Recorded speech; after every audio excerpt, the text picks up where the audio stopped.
Magandang gabi po sa lahat. Ayan, tayo nagbabalik dito sa ating munting channel, Samuel Soriano TV 29 para mag-discuss ulit ng another coins.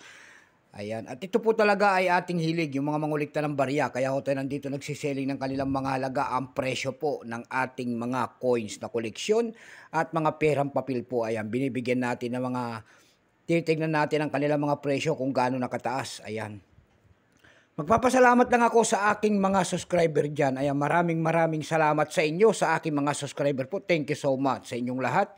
Ayan, maraming salamat din po sa sumusuporta dito sa aking FB page. Ayan po. Maraming salamat sa inyo. Ayan.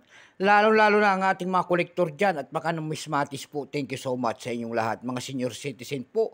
Kung saan kayong panig ng mundo po. Keep safe po sa lahat. God bless. Ayan, maraming salamat din po sa nanonood doon sa aking FB page, Samuel Soriano. Ayan, maraming salamat po sa lahat na nakapalo doon sana sa aking FB page. Ipalo nyo naman sana ang aking FB page. Thank you so much. Maraming salamat din po sa mga nagsisend ng star sa akin. Thank you so much sa inyong lahat doon sa aking FB page. Ayan, babatiin ko lang ang aking mother dyan po sa Dumpay, Basista, Pangasinan. Special shoutout po, Milagros Soriano po ng Daragin. Lahat po ng Soriano family dyan, ayan. Masantos na labid si kayo namin. At special shoutout ko rin si Veronica Tulin po. Ayan, ang aking mga pinsan po, ayan. Lahat po kayo dyan sa parting Quezon Isabela. Ayan, sa Monte Quezon Isabela, ayan. Babatiin ko lang ang aking tsuhin dyan. Si Bernabe Binuya Pinto po, ayan, ng sa Monte Quezon Isabela. At Bernard Belen Pinto, Uncle Melchor and Auntie Mercy po. At saka si GM po, ayan. Lahat po ng mga Ilocano na imbag nga rabi iyo amin dyan po sa Samonte, Quezon, Isabela. Lalo na ang Pinto family and then Soriano family po dyan po sa Samonte. Yun naman po hindi pa po nakapag-subscribe dito sa aking YouTube channel. Ayan, anyayahan ko lang sana kayo. Malaking tulong na po kasi sa akin ang inyong gagawin tulad ng pagpindot ng ating subscribe button, like and share. Para ma-update ko kayo sa mga latest ko pang gagawin mga video po. Mayroon na naman tayong pag-usapang barya guys at ito po ay pera po ng Pilipinas. Ayan. 25 centimos na wala ng halaga. Kung tawagin ng mga Tagalog po ito po ay Tansong Dilaw year 2000 po.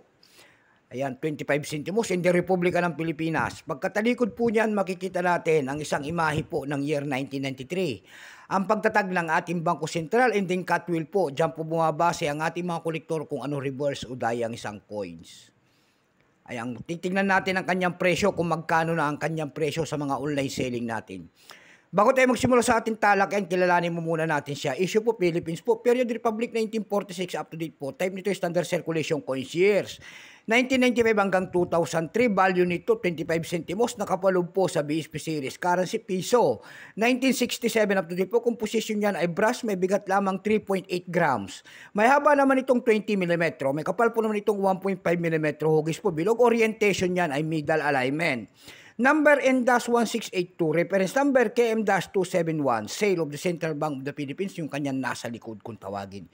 Ito pong year 2000, ito po ay 14%. Wala pa pong mintage na may pakita kung ilang pirasong ginawa ng ating Bangko Sentral sa hawak nating barya.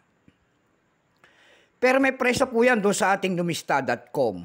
Yung kanyang very fine ay 13, extra fine ay 16, almost uncirculated 22. Ang circulated nito ay nagkakahalaga po ng 28 pesos. Dako naman tayo sa kanyang mga presyo doon sa ating eb.com. Sa eb.com na platform po, pandaigdigan po mayroon tayong nakita nagbebenta doon ng $3.99. Nasundan po ito ng $3.50.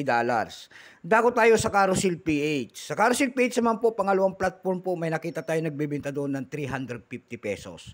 Nasundan po ito ng 300 pesos. Ayan lamang po ang ating may babahaging kanyang presyo. Keep safe po sa lahat and God bless.